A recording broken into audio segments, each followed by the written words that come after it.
Good afternoon. I would like to welcome you to the May 4th, 2022 meeting of the Housing Opportunity Commission. I'd like to introduce to you my fellow commissioners who are present today. To my immediate right is our Vice Chair, Fran Kelleher. Next to her is Commissioner Jeffrey Merkowitz. To my left is Commissioner Jackie Simon, and to her left is Commissioner Linda Croom.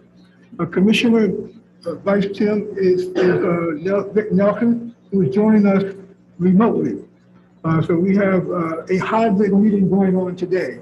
So we have both those of us in person for the first time, I guess, almost in 2 years, coming together to do the business of the commission. So I want to welcome everybody who's here, welcome the staff, and we are practicing the appropriate protocol for dealing with the COVID situation we have. So we have social distancing, we are masking, and we are trying to make sure that we are operating in the safest and healthiest manner possible for those who are here in person.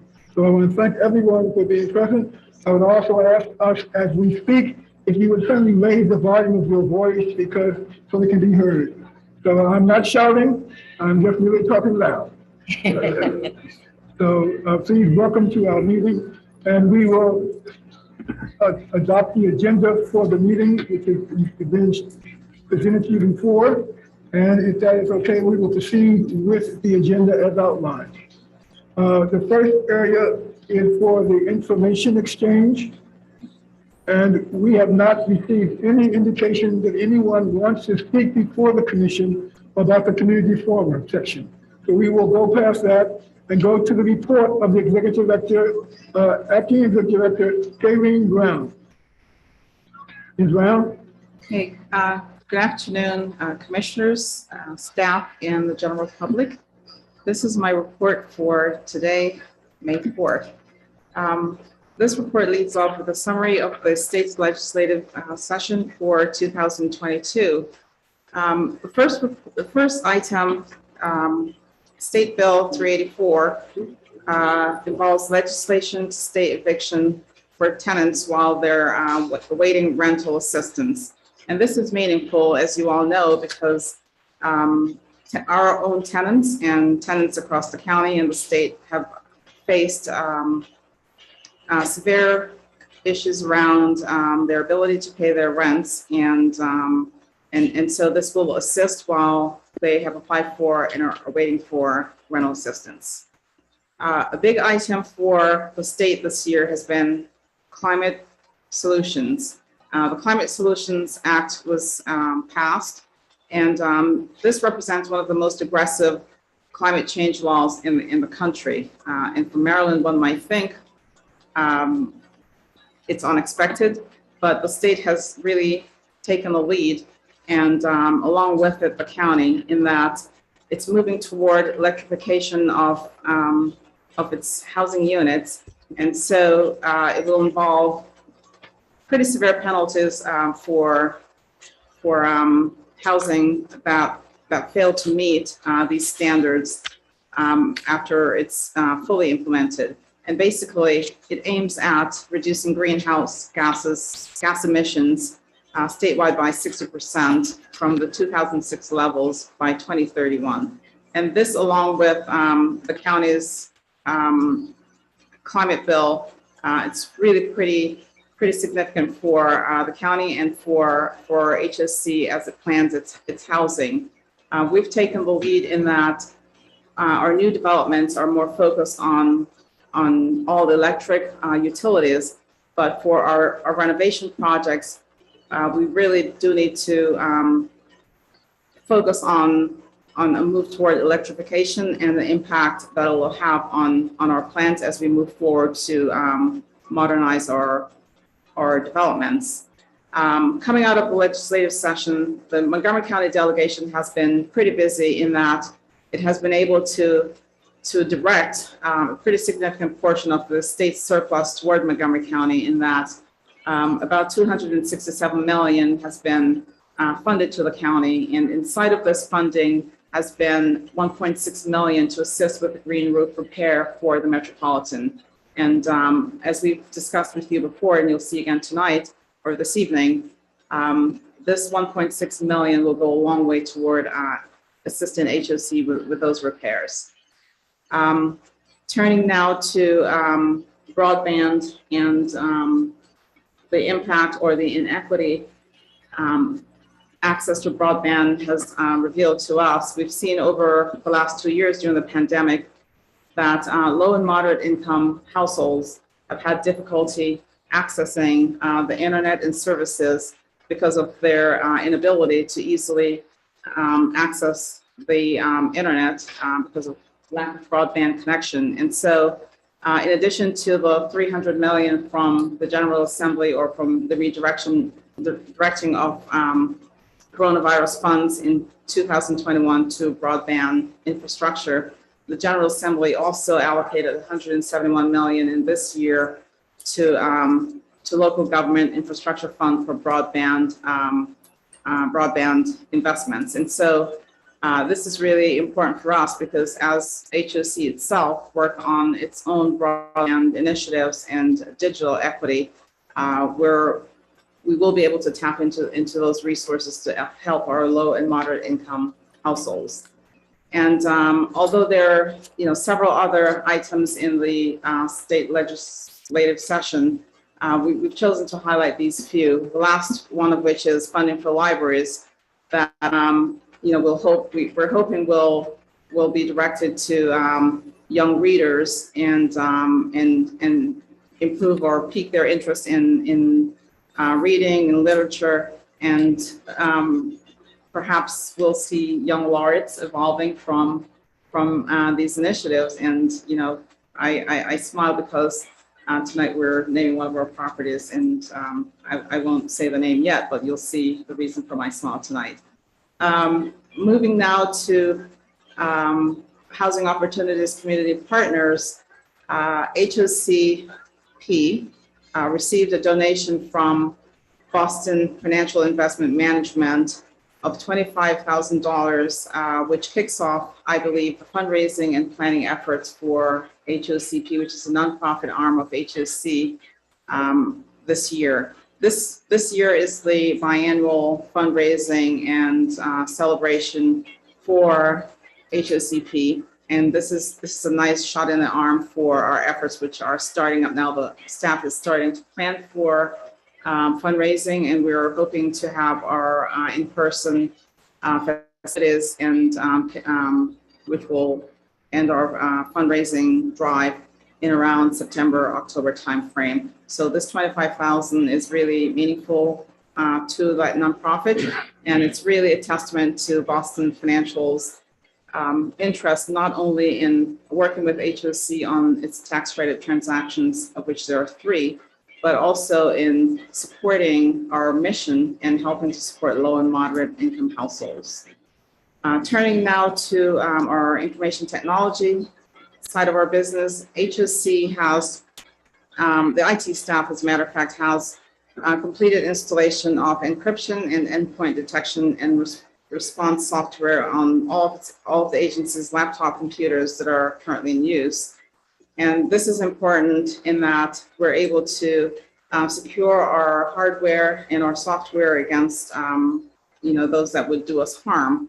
And in addition to that, it enables us to access cybersecurity insurance, which, as you know, is important so that if in the event of intrusion into our businesses, we're able to to have protection in that space. So the IT department has been hard at work, not just helping us to function remotely, but as we function remotely, we're more open to attacks. And so they've been hard at work trying to protect our intellectual property as well as our hardware.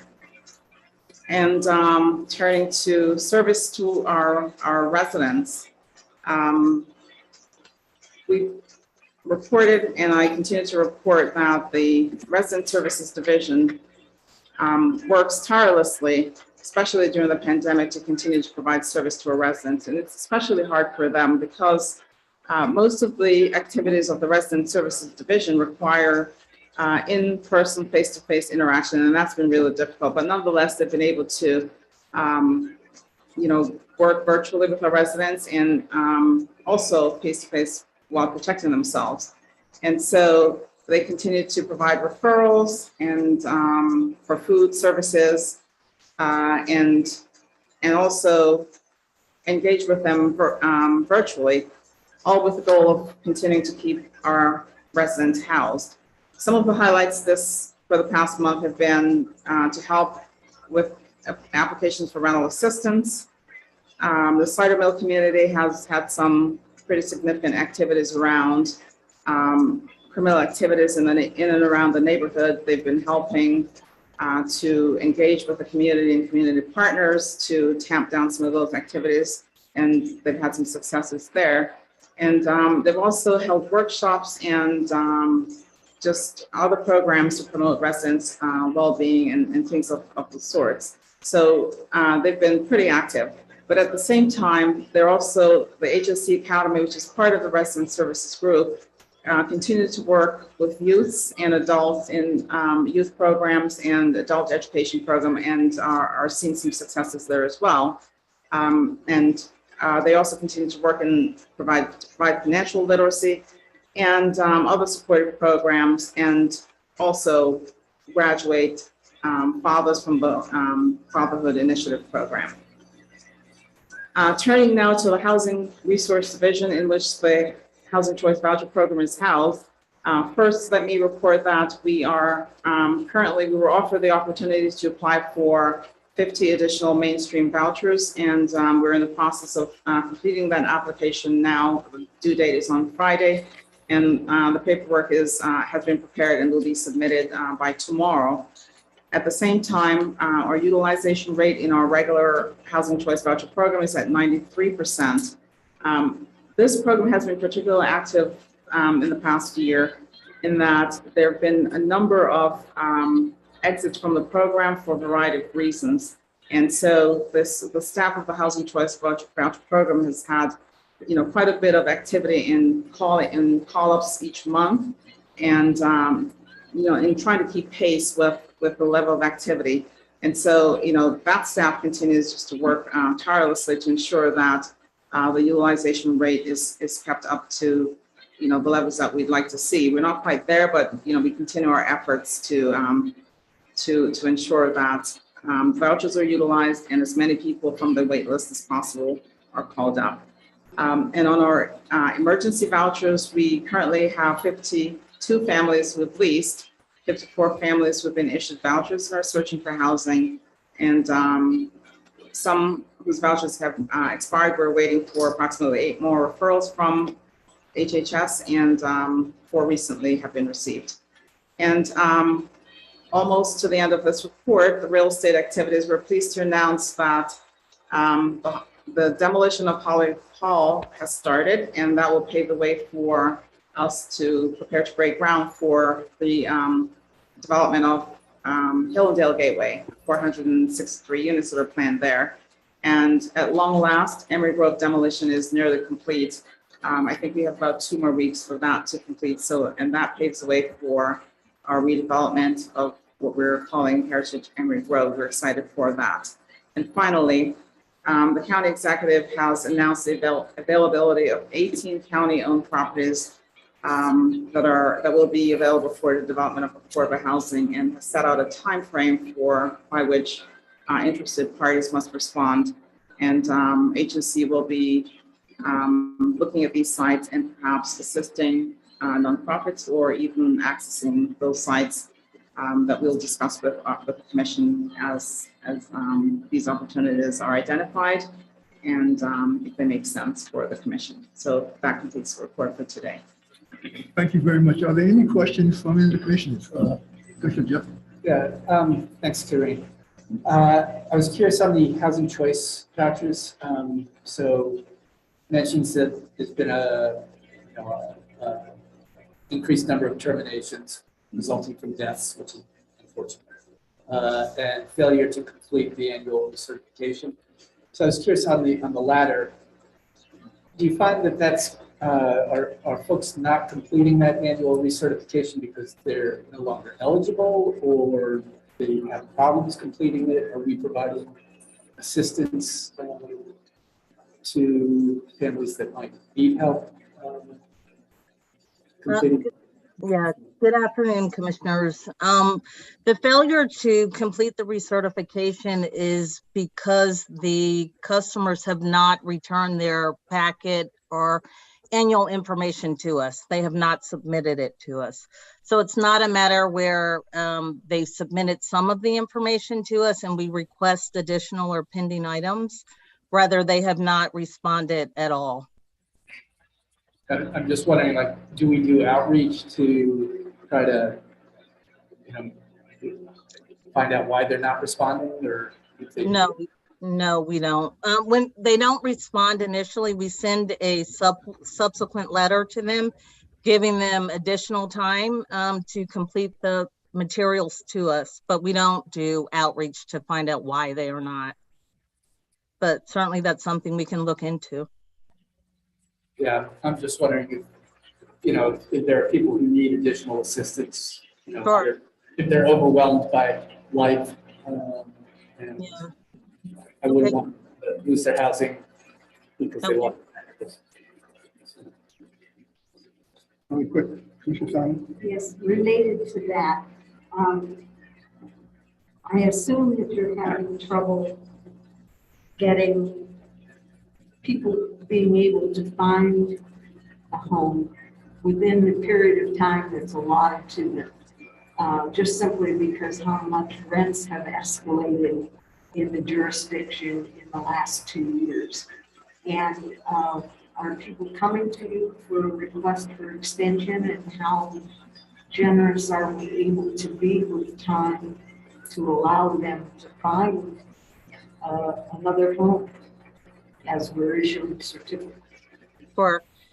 Yes, customers are coming to us quite regularly asking for extensions, and we plan to take this item to the Administrative and Regulatory Committee this month to make changes to our administrative plan regarding the terms and to whom can receive an extension. So yes, we are recognizing that as an issue, and we again hope to get it approved at the Administrative Committee and then the Commission meeting in July. And as a follow-up, this past month was Fair Housing Month, and I attended a number of events, educational sessions, and the State Human Rights Commission is indicating a significant number of refusals on the basis of the voucher for Social Security, interestingly enough. And the industry response has been, we're treating everybody the same because we're saying that they have to have 3 times the rent as income, but they only count the voucher value as the dollar amount, which added, but they don't take that off the top. They say the gross income has to be 3 times. And as I look at those complaints, they are a significant portion of the discrimination complaints across the state and the nation. And I am really concerned that we are following up on whether people are being told they don't take vouchers and what we're going to try and do to help this problem. So are we tracking these? Are we reporting them? Yeah, we will begin tracking them and have that information for you, Commissioner. We do refer the families to the Human Rights Commission and also to HUD. When we initially meet with the families and brief them, there is a HUD form in English and Spanish that's available if someone feels that they've been discriminated against, but we will gather those numbers for you and have them available as to how many referrals we are making. But we've reiterated to staff to refer customers if they are experiencing discrimination. Sure. I would hope that we could perhaps get more aggressive also in get them to some of the other organizations that we provide the council at no charge to help people pursue this. Any other questions? Commissioner? I wanted to know, I'm sorry, my voice is kind of messed up. I wanted to know if you didn't say anything about how summer youth program every year. The summer youth program is in that year. Yes, I don't know if you did last year, the pandemic. We usually young kids and train them with different jobs. So I think because of the pandemic, that hasn't happened, but we have, we've been asked whether HOC has the ability to hire youth interns. And the answer was yes. So we are taking in interns for the summer this year for sure. And so I can provide you with some additional information as to how that's progressing. But yes, there's the opportunity for that. And I'll make a note to get back to you on how that's coming along. Commissioner Priest, Go ahead, Nelson. Commissioner Nelson? just a note that I couldn't hear Commissioner Cruz's comments. The sound was not coming through. I've heard everybody else, but not her, and I don't know whether that's just my computer or what. I couldn't hear her either. Okay. She asked about the summer youth intern program. Yeah, no, I gathered that. I'm just saying Okay. for Okay. future reference, we need to check her mic. Yeah. She's been speaking to a lot of children today, so she did not have the voice to continue doing it as well. So, I'm so used to Commissioner Kroom having herself heard that I couldn't understand it. okay, very good. I don't have a question, just a comment to make relative to the Boston financial contribution. Yeah, to say that certainly we acknowledge that, excuse me, but I want to also acknowledge the work that the staff has done in order to put us in a position where Boston Financial would even consider making such a contribution. And you indicated in your remarks that we've done 3 transactions with them. So I'm very familiar with Boston Financial because I did a lot of work with them in my past as well. So I think it's noteworthy that we are in a position where they are willing to make that contribution. I want to thank the staff for the work that they've done in order to put us in alignment with that kind of support from one of our partners. Also want to just make a note about the IT. The only way that we have survived, as well as most people, has been through really investing in our information technology. And we've been able to carry our meetings on remotely, and we've been able to do a lot of the work with our committees as well, because we've had this platform. Going forward, it's only going to be important that we continue to invest in our information technology. And it was because the agency did take the time and investment in technology that we were able to support this effort during this pandemic. If we have not done that, we would not have been able to be as efficient in the manner in which we did that. So again, we should pay attention to when we do things correctly, we ought to pat ourselves on the back sometime about the fact that we did that. Now, going forward, certainly, we know the cost of information technology is only going to do what? Get more expensive. Because everything that, technology is so that it's like our cell phones. Every 2 years, it's got a new version, you better get one or you can't talk on it. And the same thing happens with technology. And so we know that's going to be an area that as a commission, we're going to look at going forward. And so I just encourage the staff to continue to keep us in the state-of-the-art position of the technology. So just want to make that comment. Any other comments?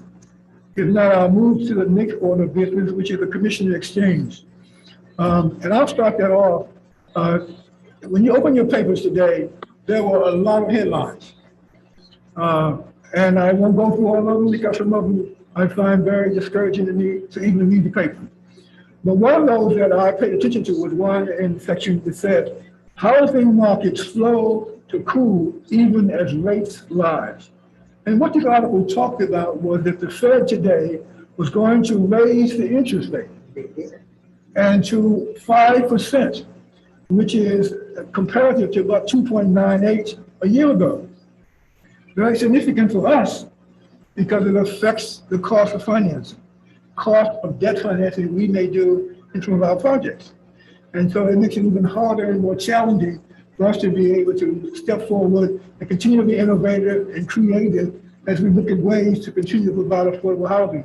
I just thought that article was interesting, so all those that caught my attention, this one was important because of the potential impact it has on us, but everyone involved in the production of affordable housing. So again, I want to pay attention to the fact that we are in a very tough market. And Commissioner Simon mentioned in one of her remarks earlier about the rising cost of not only home ownership, but just being a renter in today's economy is very difficult.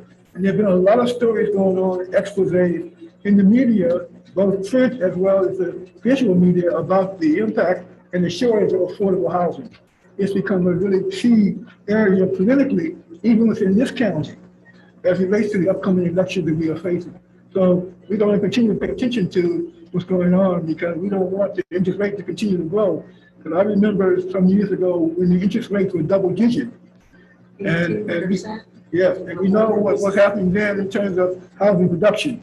So we don't want to be able to have to deal with that going forward. So I just want to mention that. Also, I want to mention that the NARO had just onboarded, starting on Monday, their new executive director, Mark Teal, who we all know. And so we're glad to have him on board. I also wanted to point you to the fact that starting that right now, NARO is having their legislative conference right now going on, starting I think tomorrow, here in Washington, D.C. But their national conference this year in September will be in San Diego, California. So, you know, given the fact of the rising tide of COVID, we never know what's going to happen. So their current plans are to have this in-person conference in San Diego. Will also be available virtually. So I hope that we will think about that, so whether we want to participate and how we want to do that in terms of the national conference. I think it's important for us to continue to be major supporters of NARO as our trade organization, really, for the work that they do. So that's really important to do it as well. So I just wanted to make a mention of those two things. Any other comments? I have one.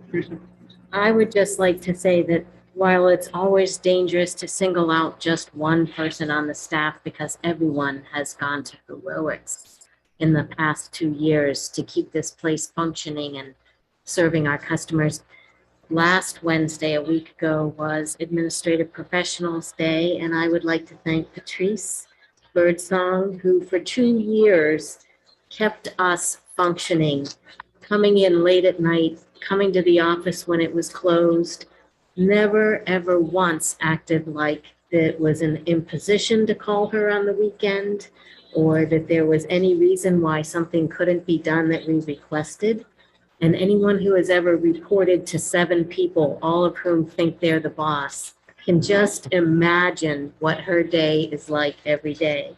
And so I would like to thank Patrice for not just this year, but an entire pandemic's worth of going above and beyond to make it so that we could get done what needed to be done.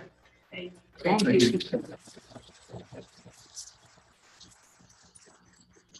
One other motion, now I'll turn to Commissioner Simon. The Montgomery County Affordable Housing Conference is going to be on the 20th of May. And HOC is one of the sponsors of that conference. And I know we've all been asked as to whether or not we plan to attend the event. And I hope that many of our commissioners have, in fact, indicated they plan to attend it. So I encourage all of us in the community to take a look at joining and becoming a part of the Affordable Housing Conference. I know we haven't had one for a couple of years, so it's been so we're getting back to it. But it's always been a really important event for the county to bring together all the professionals and others who are involved in the production of affordable housing in the county. So again, we intend to be present, and I want to make it a point that it's going to be on the 20th of this month. So again, Commissioner Simon. I would just like to report that Susan Smith, one of our staff in the Resident Services Division, is being honored by the organization Independence Now, which is a bi-county agency sponsored by the federal government to serve people with disabilities. Susan has been a heroine in this effort for many years, and she represents the agency, the Commission on People with Disabilities, and is exceedingly effective in establishing relationships with people with disabilities and also communicating needs.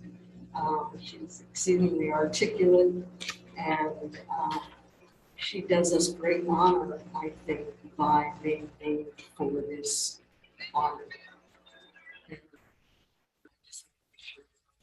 Our commissioners all knew that. And on a less happy note, last Saturday I attended a county government sponsored Save Our Neighborhoods that the county executive and Councilmember Rice sponsored. The seriousness and the extent of bullying that is going on in our high schools, and high school students who have been victims of bullying. One of them reported herself as 3 times suicide survivor in our school system, and the concern about how to be more effective in toning that down and stopping the bullying that's going on. When you think about to see that young woman, high school student, say she was 3 times suicide survivor.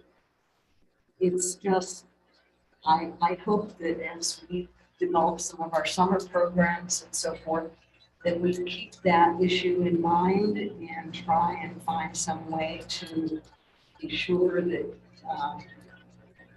our kids, our students feel they have a safe place and they have people they can rely on to turn to if they are bullying victims. And the county police department is working with the school system and the recreation department also to heighten the awareness of what is going on. That you just should to see these teenagers stand up and talk about how they have attempted suicide as a result of bullying online, at school, in their neighborhoods. And so I think if we can be conscious of that and be sure that our neighborhoods are a safe place and that we can identify folks that they can turn to for help. Yeah. Thank you for that very much. I think, all of us are keenly aware of and have been really reinforced over the last year the impact of being isolated by COVID and the impact it has had on so many of us in terms of mental health conditions. And so that's an issue that we have to take a look at and be mindful of as we begin to deal with getting back into whatever normal looks like, because that also impacts our staff who go into properties, who may be dealing with people who are being hostile, not because they mean to be, because that's where their mental state may be. So it's always important for us to pay attention to that. Before we move on to the next thing, I wanted to say that when I started the meeting, I said this is our first meeting in 2 years that we've had in person. And for Jeffrey, our newest board member, this is the first time that he had the opportunity to sit with all of us as commissioners at a board meeting. So we want to formally welcome Jeffrey.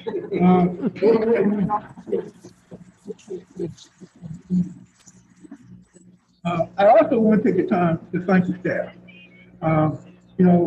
We have not seen each other in many cases other than remotely on the Zoom for a while. But the work of the agency still went on. And the work of the agency was even more, I say, heightened because of the effect of COVID and the impact that it had in terms of how we did our work and whatever happened. But I want to acknowledge that we would not be sitting here today talking about this if it were not for the work that the Housing Opportunity Commission staff has done over the last year. And I want to especially single out, in this case, Kayleen Brown, who has been our acting executive director for almost a year now, and has been stepping forward and doing the work that has kept us afloat, that gets us where we are right now as an agency. So I want to acknowledge the staff, and I want to especially underscore, Kayleen, and thank you for the work that you've done.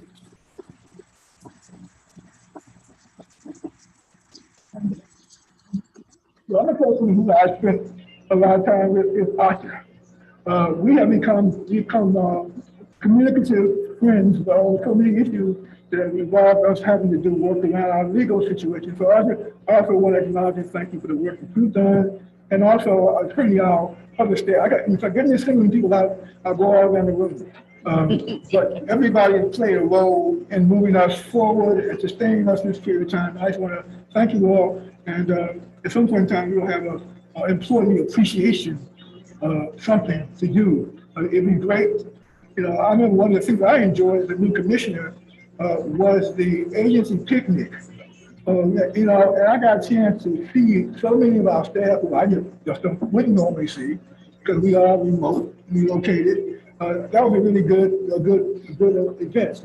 And so I hope that we can soon get back to the event where we can all get together, have a good time, and to enjoy a day of being together. So we look forward to doing that. Hopefully we can maybe do it this summer or sometime, but I just want to say right now, thank you, and let's move the agenda. So with that, let me move forward with our consent agenda. We have 3 items on the consent agenda that before you all. The item dealing with approval of changes to the collective bargaining agreement between the Housing Opportunity Commission of Montgomery County and Minute.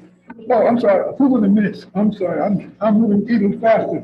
So let me go back to the agenda, approval of minutes for the April 6, 2022, and approval of the closed session minutes for the same date of April 6, 2022. Can I get a motion to approve? Been moved by Commissioner Coon, seconded by Commissioner Simon, that we approve minutes for April 6, closed and open meeting. Any questions? All those in favor signify by saying aye. Aye. Opposed, nay. So ordered. Now we are to the consent portion of the agenda.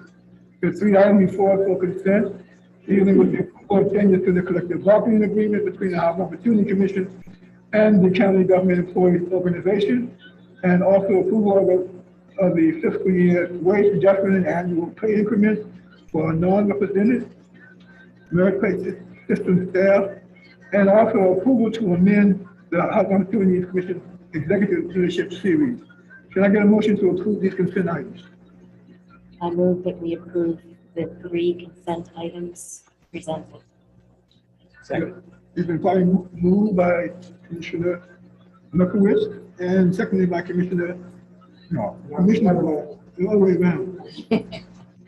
Moved by Keller. Keller, seconded by Lukowitz. Okay, change the seats, please. So with that, are there any questions? All in favor, signify by saying aye. Aye. Opposed? So ordered. The next order of business goes to our committee reports and recommendations for action. Our first will be from our Development and Finance Committee. It's chaired by Commissioner Simon. Thank you. First item that we're going to approve is the issue of metropolitan and emergency procurement to select contracting specialists incorporated to handle the waterproofing contractor for repair of the green roof at all. And it's like Marcus Goddard is going to be carrying us through that.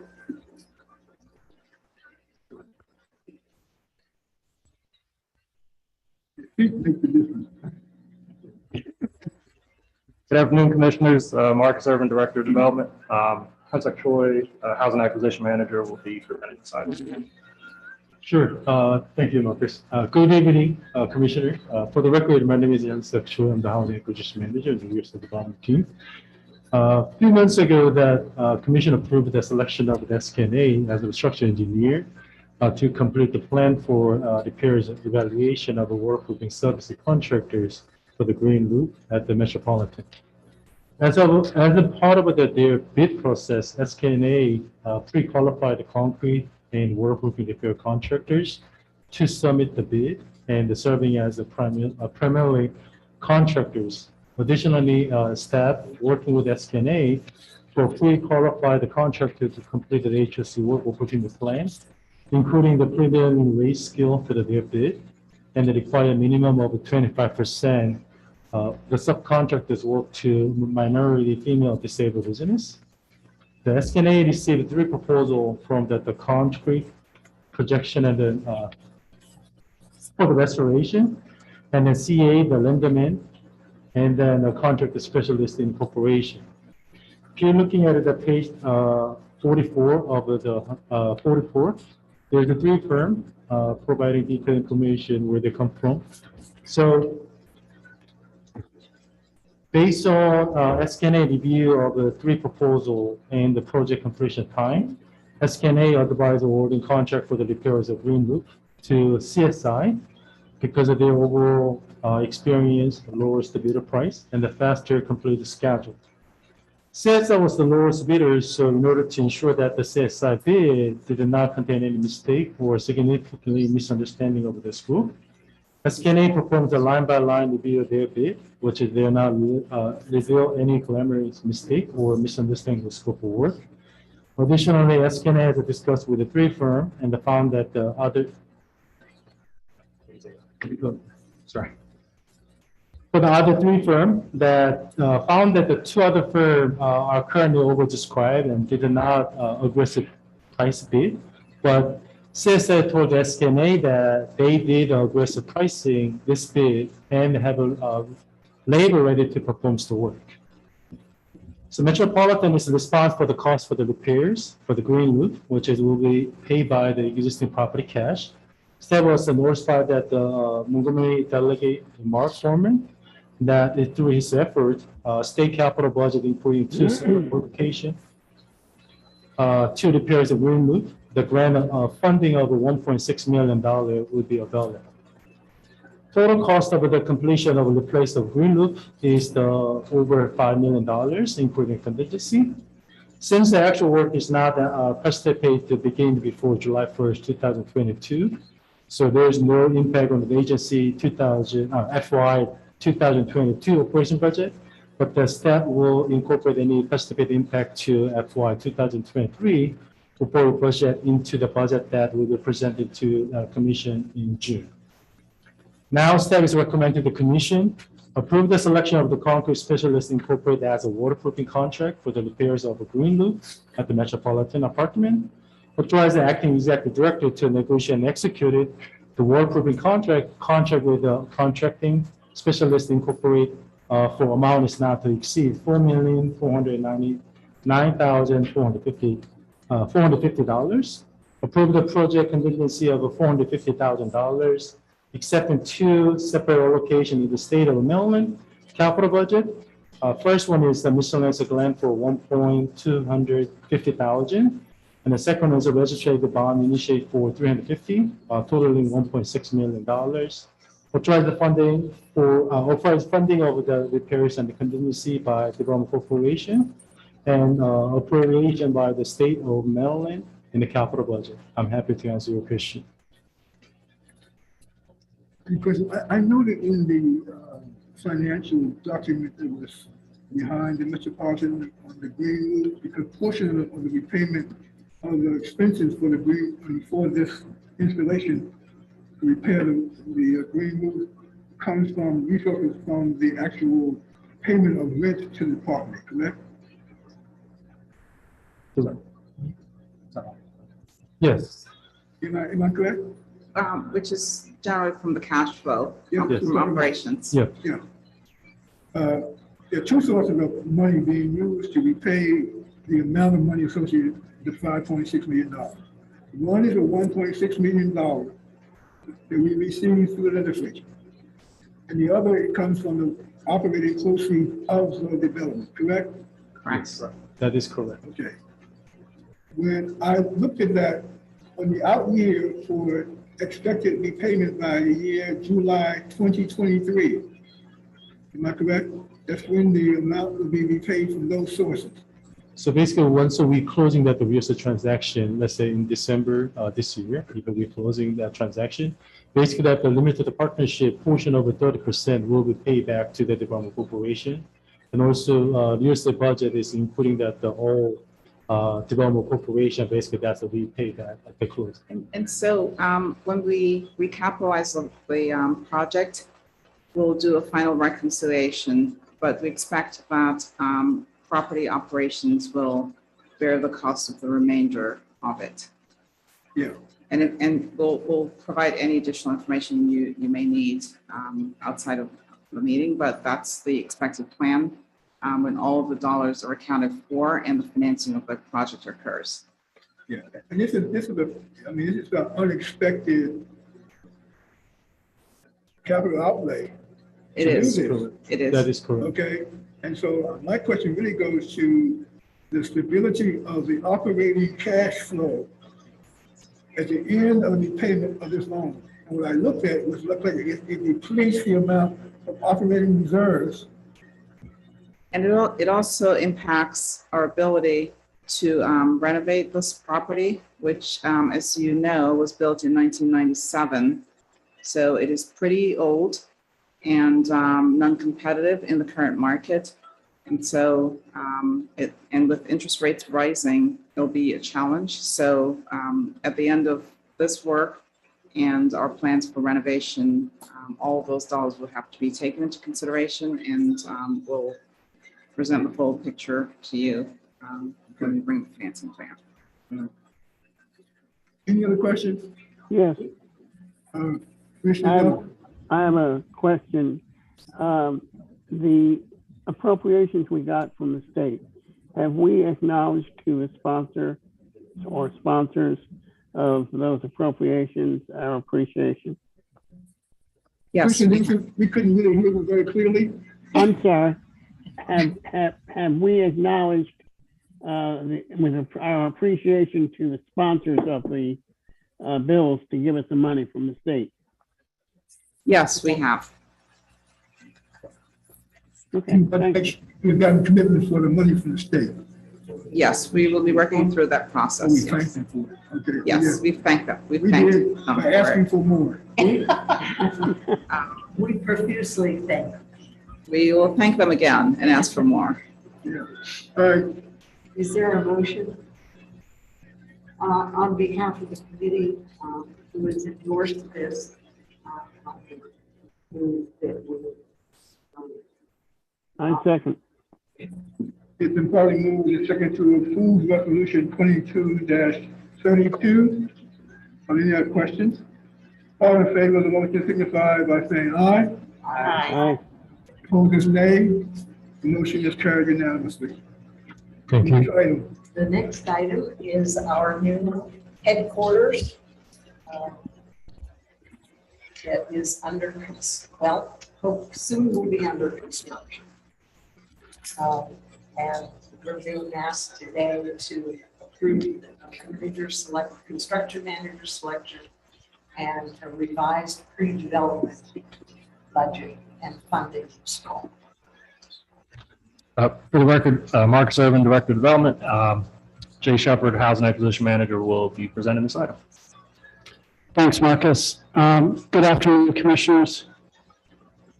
I am Jay Shepard, an HOC Housing Acquisition Manager in Real Estate Development, and I'll be briefing you on this item starting on page 48 for our HOC headquarter building.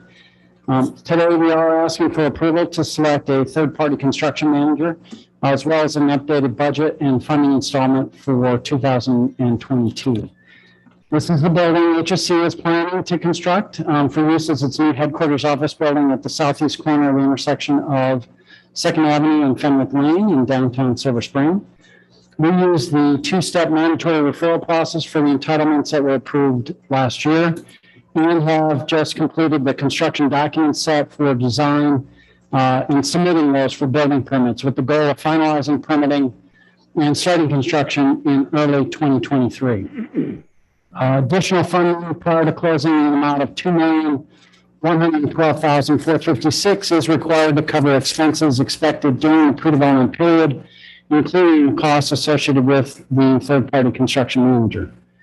In the final design set, staff incorporated elements from the fall 2021 meeting with the commission as related to small modifications to interior design elements to make those spaces more functional and more accessible. A review of those modifications can be found in your brief book on page 51.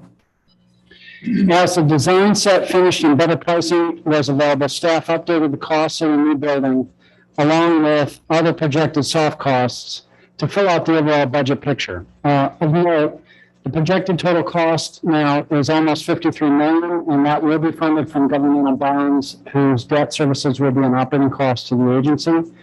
Hard cost increases are a result of refined design development, the increase in costs in material and labor in the market, and as well as greater allowances for contingencies that we've added.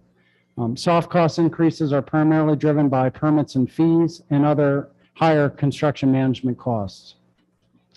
Financing cost expectations also increased as a result of higher interest rates, which were boosted just today, but we've also been calculating for further increases later this year.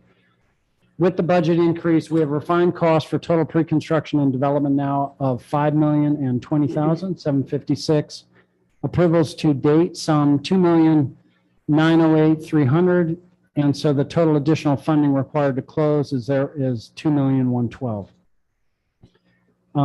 We also issued RFP 2312 for construction management services, and that was in strict accordance with HOC's procurement policy. More than 300 vendors were solicited. 9 firms attended the pre-bid conference. HOC received 4 responsive proposals. The firms were ranked on the criteria set forth in your packets on page 56, and staff is recommending we choose Jones Lang LaSalle over the other respondents, primarily based on their expertise with this building type and also the price. They were very competitive. We would have updated the expected timeline, and that's on page 59, showing construction commencing in early 2023, wrapping up near the end of the year in 2024. And staff discussed this item at the April 22nd, 2022 meeting of the Development Finance Committee and recommends the commission accept staff's recommendation, which is supported by the Development Finance Committee, which are presented on page 61. And I'll be happy to answer any questions you may have. Are there any questions? I recommend, I move approval of resolution 2233. Properly moved and seconded that we approve resolution 22-33A. Relating to the approval of construction manager for the HOC. Are there any questions? All in favor signify by saying aye. Aye. Nay. Motion carries unanimously. Next item. Next item is new resolution number 2233B, approving to draw on the PNC bank line of credit to fund for the installment of the pre-development funds for our new headquarters. Second. It's been probably moved and seconded to approve resolution 22-33B. Any questions? All in favor signify by saying aye. Aye. Okay. Motion carries unanimously. Next item. The next item is the residents on the lane. Yeah. Brook Park, I think. Oh, Brook Park, forgive me. Approval for the acting executive director to execute a change order with Bennett Frank for the architects. For the record, Mark Sobin, Director of Development, and Guido Cavalazzi, Senior Financial Analyst and Real Estate Development, will be presenting. Good afternoon, Commissioners. And, my name is Guido Cavalazzi. And this is our request to authorize staff to approve change orders to the existing architectural and engineering contracts to Bennett Frank McCarthy Architects for renovation projects. As you may remember, this property was acquired in 2013 under the right of first refusal and has been through an extensive entitlement process, design process, and we just completed a renovation. The renovation involved excessive site work. There was a retaining wall that needed to be redesigned and reapproved, permitted a couple of times, and there is also a stormwater facility on site. And the difficulties with the site on the property necessitated some additional work by the civil engineering team primarily. And we're now closing out the project. The renovation has been completed. The property has been stabilized and is mostly occupied. And we request your approval for 2 final change orders to the architect contract to close out the projects. The total amount of the change orders is $19,000, which will bring the contract amount to $266,000. And because the amount of the contract requires the Commission's authorization, which we are requesting. The committee recommends approval.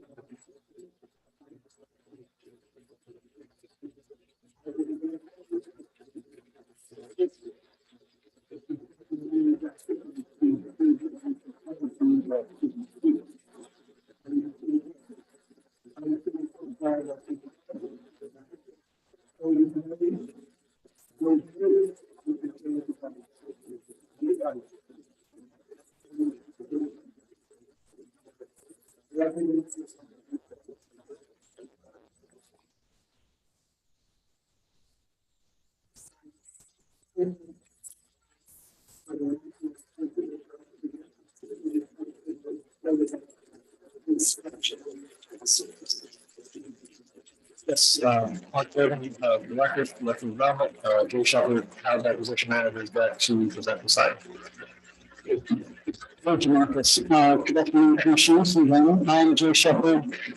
And I'll be presenting this item for you. This actually starts on page 71. And this is for the residences on the Langley building in downtown Rockville. Today we're asking for approval to execute a change order with CFI Construction to continue construction management services at the new development, and today it's May 4th. Staff has been working with CFI Construction as our third-party construction manager to help oversee our interests during the entire construction phase and closeout of the new high-rise. This was last at the Commission in September of 2021, when the Commission approved the previous change order for CFI for $150,000 to supplement our staff in the effort related to unit punch walks. In December, the units began delivering by floor. We're behind the schedule overall due to the impact of COVID-19 and material and labor shortages, as well as general contractor scheduling issues. The ownership inspections required more resources beyond the existing bounds of the change order previously executed. Leasing has begun and occupancy is increasing in the building. Today, currently we're at 44%. However, punch list items are still ongoing at the property, along with work to the common areas, and that requires CFI to be engaged until the closeout. After 36 months of construction, this company, CFI, is uniquely qualified to help staff close out the project at the most efficient cost. The aggregate contract and change orders for CFI under its full contract stand at $399,000. And they have submitted a change order for $187,000 to help HOC close out the project work through September of 2022. This additional change requires the Commission's approval in accordance with the procurement policy. Staff is requesting that the Commission approve an amount up to $200,000, and that would include a contingency of $13,000. If approved by the Commission, this engagement will be $556,000 over 3 months. That does go down to $13,750 per month. for construction management services. These costs were reviewed and they have been kind of funded with the budget budget previously approved by the commission, which includes construction management costs. Staff did discuss this item at the April 22nd, 2023 meeting. Other than finding three recommends commission accept staff's recommendation. Originally supported by the Growing Finance Committee to approve up to $200,000 for the achieve that of the CFO and ensure the sustained working life and time of completion of the project.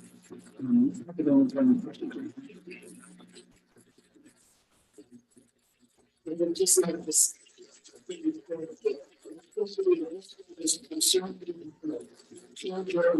Plus coming in for the fund. And that we understand that we've been doing it a number of times with the cost delays and the production line that is under construction now is stretching our staff thin. And we want you to have the resources you need, but we're hoping that these experiences are going to help us be more cautious and earlier in the process rather than you're having to come to us after the fact. Any additional comments? Ready to share the note down in cinema?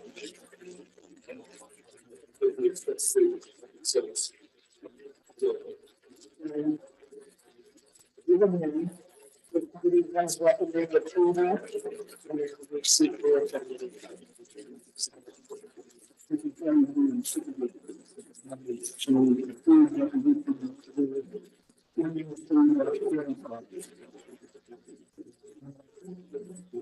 Roy, I can't hear you. The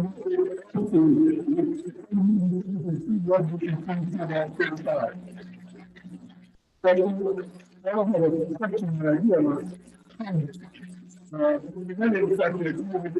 construction and change order environment.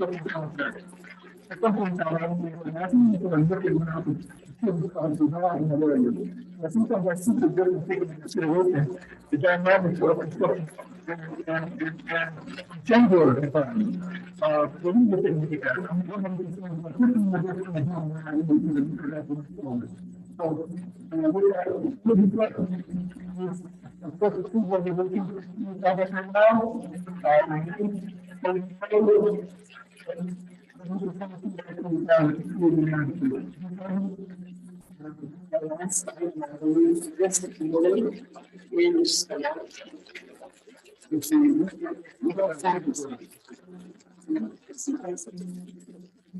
Roy?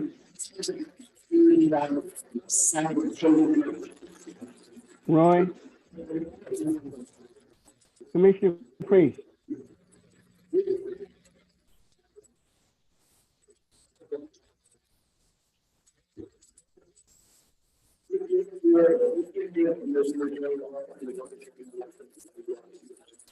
I think those generally problems here in all three commissioners. Commissioner Priest? On the mask and too, sure. So, please show your microphones.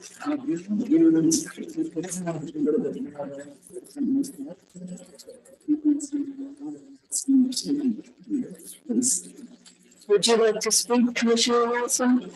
Yes, I'm sorry. I'm just saying that what has just transpired has been unintelligible to me, and I would assume to others. The speakers or the microphones have degraded over the last 15 or 20 minutes. So I think on behalf of the commission, I'd like to apologize to the public if they're experiencing the same problem, and just suggest that we will be looking into trying to correct these issues, because I literally am not sure where we are on the agenda now, because I couldn't hear either Commissioner Simon or Commissioner Priest. And anyway, that was my comment.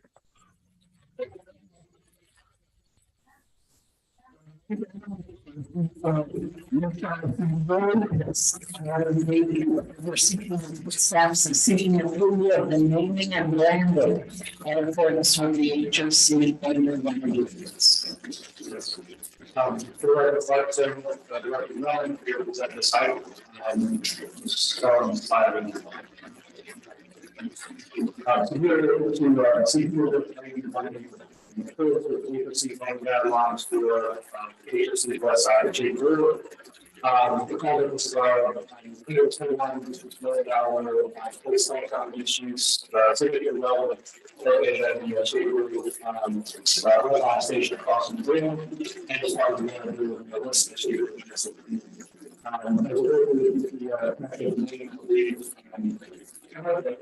We've had a really good side of takes into account and the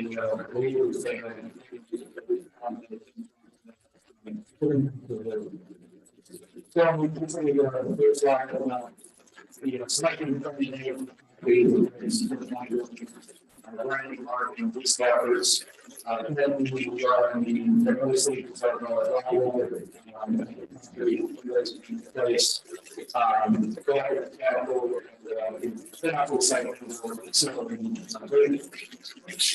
So in the amount of the guidelines for the naming, they just property utilities, they range from the name areas, on the first and second hearing, and appreciation for all the parts, and that's that.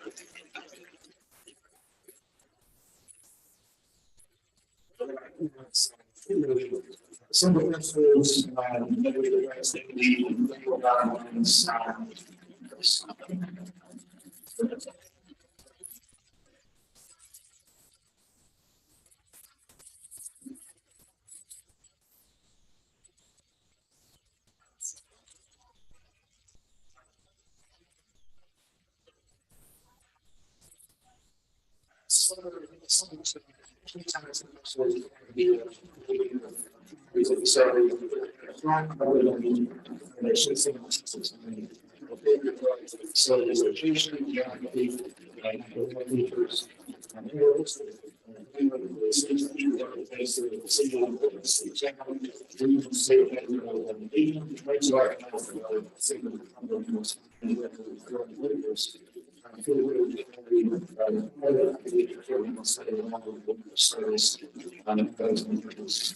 so that when the proposed name was really not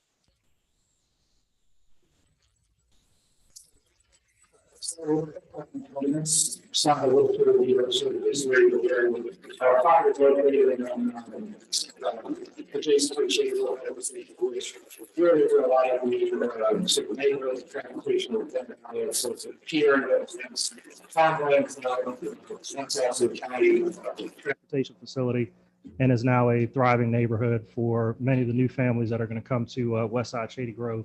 So threaded within that was community preservation and culture, which we were trying to capture within the name.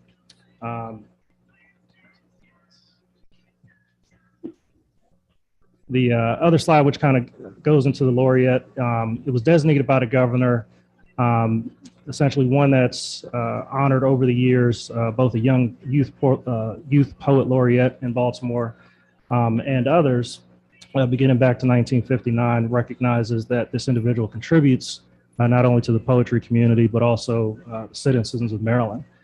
So there's a big arts and education component within West Side Shady Grove, being near the universities of Shady Grove, as well as the Contemporary Art Museum, which is part of the inspiration for it. So finally, the laureate, once again, we believe is a collective that will speak to future laureates. We spoke at the groundbreaking for Elizabeth House 3 with incorporation of a recreational facility where that might be the location for future swimmers or athletes. We look at Westside Shady Grove, even from the interior perspective, which has a very art-centric focus throughout the building, both in the amenities, from the resident experience, also in incorporation of the family units, which was part of that development plan that the name speaks to sort of the programming of activities that will be included in that building. So once again, we believe that the Laureate is both a timeless and elegant name, speaks to that creative spirit. There's a proposed naming recommendation for Westside Shady Grove. Take any comments or questions you may have on it.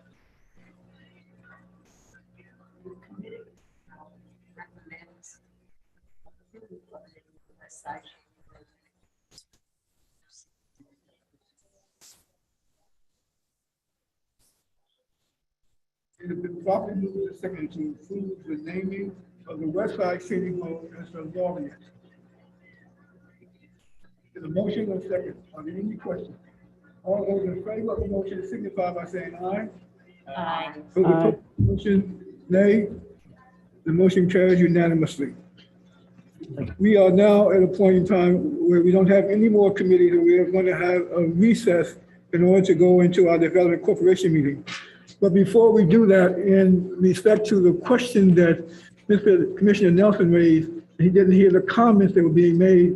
Let me repeat what I said at the end of the discussion related to the change order, related to the Brook Park of it. I was saying at some point in time, we need to take an overall look at our procurement policy dealing with construction projects as relates to the establishment of standards for change orders.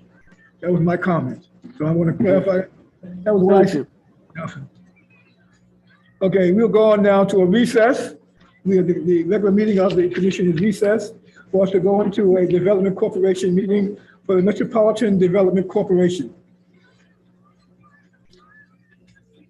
I now open the meeting for the Metropolitan Development Corporation to review the action related to the Metropolitan.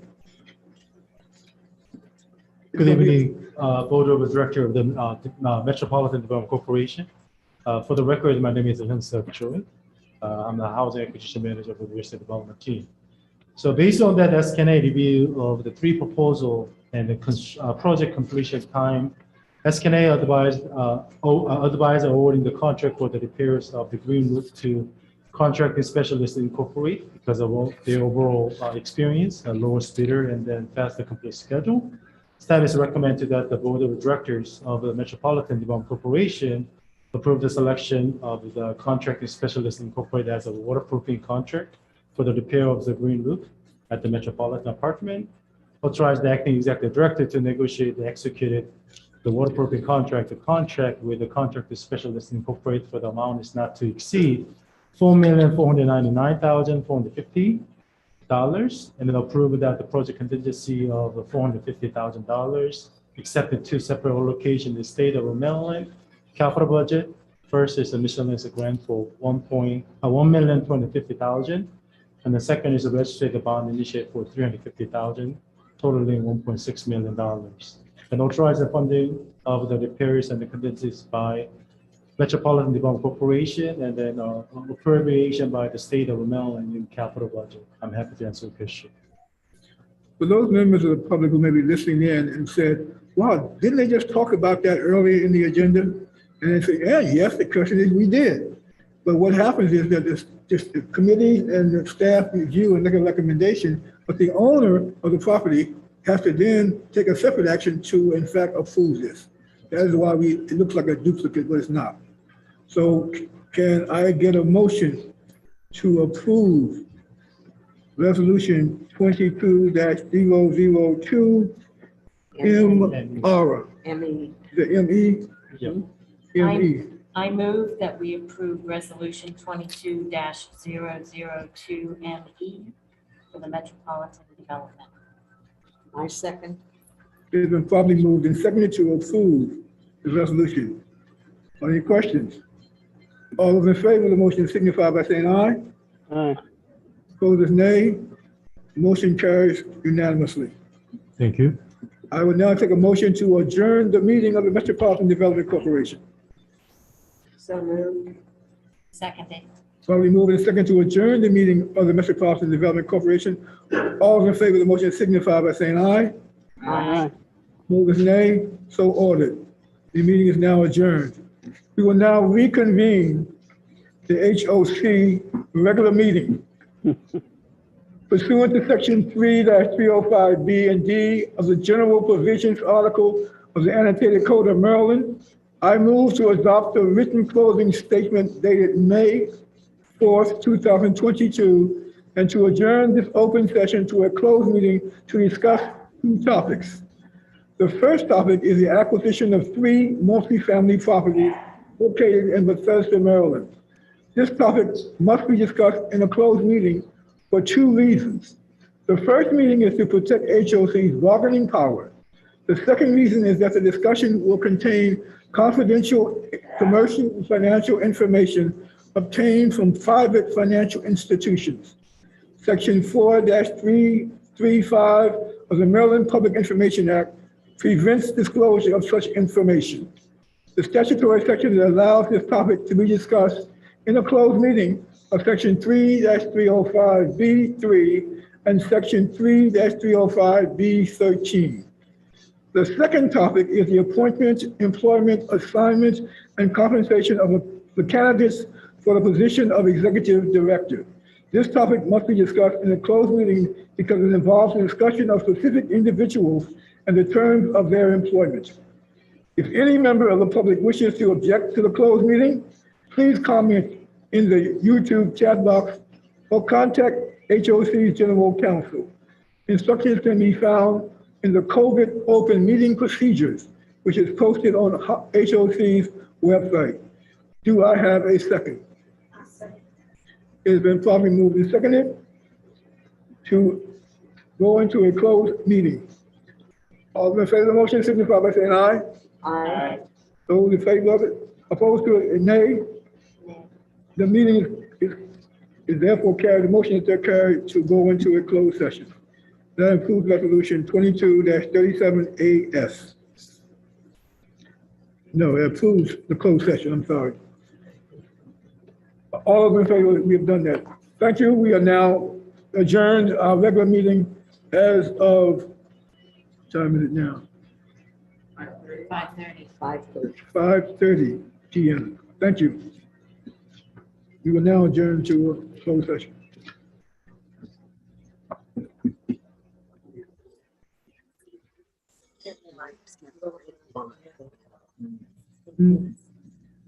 Oh, yeah. Ours has green. I think our